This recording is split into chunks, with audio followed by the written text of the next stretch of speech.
dark truth about Zeus, the god who feared his own blood. The sky was not always blue. Before Olympus, before thunder split the heavens, before Zeus ruled from the clouds, a father swallowed his children, one by one. No hesitation, no mercy. Because in Greek mythology, the gods were not born into glory, they were born into fear. In the beginning, there was chaos. Not disorder, not madness. A vast, endless void without shape or light. From that emptiness came Gaia, the earth, ancient, immense, alive. And from Gaia came Uranus, the sky. He covered her completely, pressed against her endlessly. Together they created the Titans, massive, primordial beings whose power shook existence itself. But Uranus looked at his children and saw something terrifying. He saw the future. He feared being replaced. So he did what tyrants always do.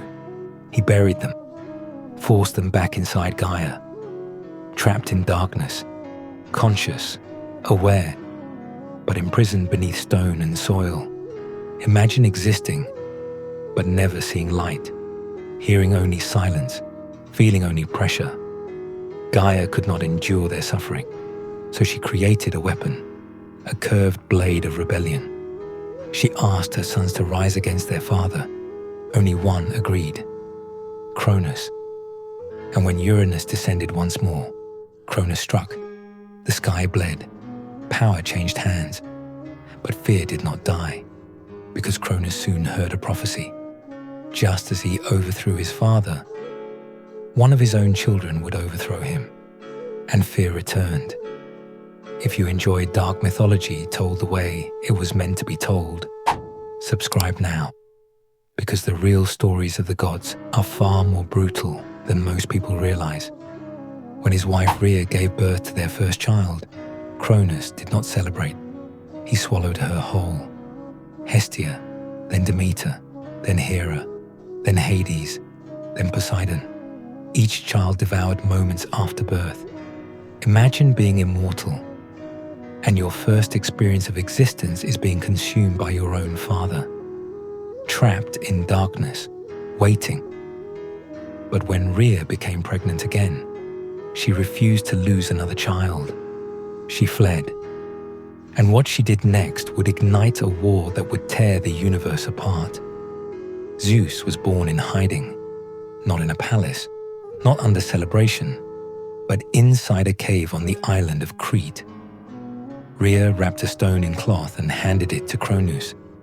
He swallowed it without question. Fear makes even gods careless. Zeus was carried into darkness, but this time it was protective. The cave walls echoed with his cries.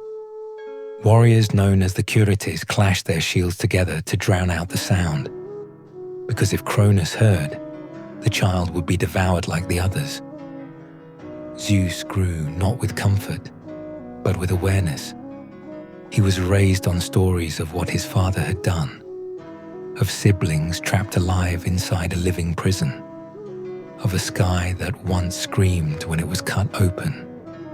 And as he grew stronger, so did something else, resentment. But Zeus was not reckless like Cronus. He did not rush forward with blind rage. He waited, he watched, he learned. The Titans ruled the cosmos during what mortals would later call the Golden Age. But golden does not mean peaceful, it means stable. And stability built on fear is fragile. Zeus understood something crucial. Power taken by violence must be defended by intelligence. So when he was ready, he did not charge at Cronus with a blade. He approached him with deception, a drink, a simple offering, laced with a divine emetic. Cronus drank, and the universe changed. One by one, his swallowed children returned. First a gasp, then another, then another. Hestia, Demeter, Hera, Hades, Poseidon, alive, angrier than gods had ever been. Imagine emerging from years in darkness. No childhood, no sky, only memory of being consumed. This was not just a family reunion. It was the beginning of annihilation, because now there were 2 generations of gods, and only one could rule. The Titanomachy began, not a battle, a war. 10 years. 10 years of the sky cracking open, mountains torn from the earth and hurled like weapons, oceans rising in violent rebellion. The Titans were colossal, ancient forces of nature.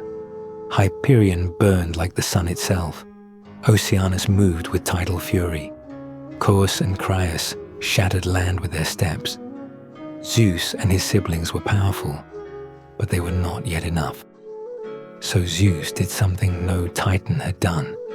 He descended into Tartarus, into the abyss beneath the abyss.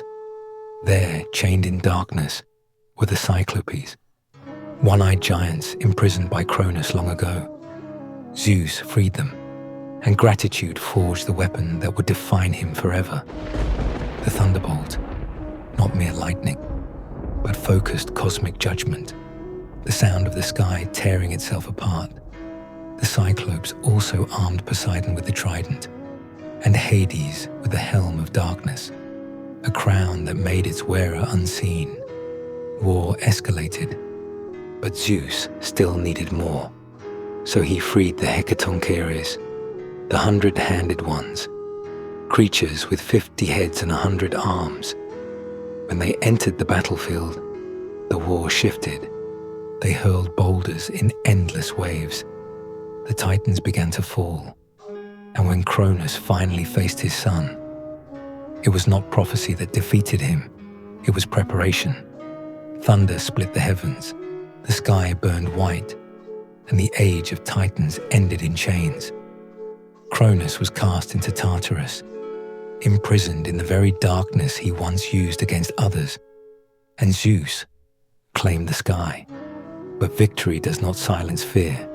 It feeds it, because now Zeus understood something terrifying. If he could overthrow his father, what could overthrow him? And somewhere deep beneath Olympus, fate was already listening. With the Titans defeated, the sky was no longer merely a ceiling. It was a throne. Zeus ascended, not as a boy anymore, but as a god forged in darkness, in secrecy, in vengeance. The cosmos was divided. The seas went to Poseidon, oceans trembling at his command. The underworld fell to Hades, where shadows whispered the sins of mortals and immortals alike. And Zeus, the sky, lightning, storms, and the uneasy burden of kingship. But power, Zeus quickly realized, breeds fear as much as it breeds respect.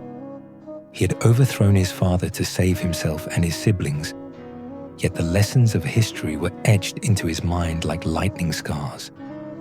Cronus had acted out of fear of replacement, fear of mortality, fear of his children. And now Zeus saw that the cycle of terror did not end with him. He built Olympus, a palace of clouds, gold and marble, gleaming, unshakable, and isolated. From his throne he observed, always calculating. Every god, every mortal, every titan in hiding. None would betray him, none would surprise him. But not all the gods were loyal.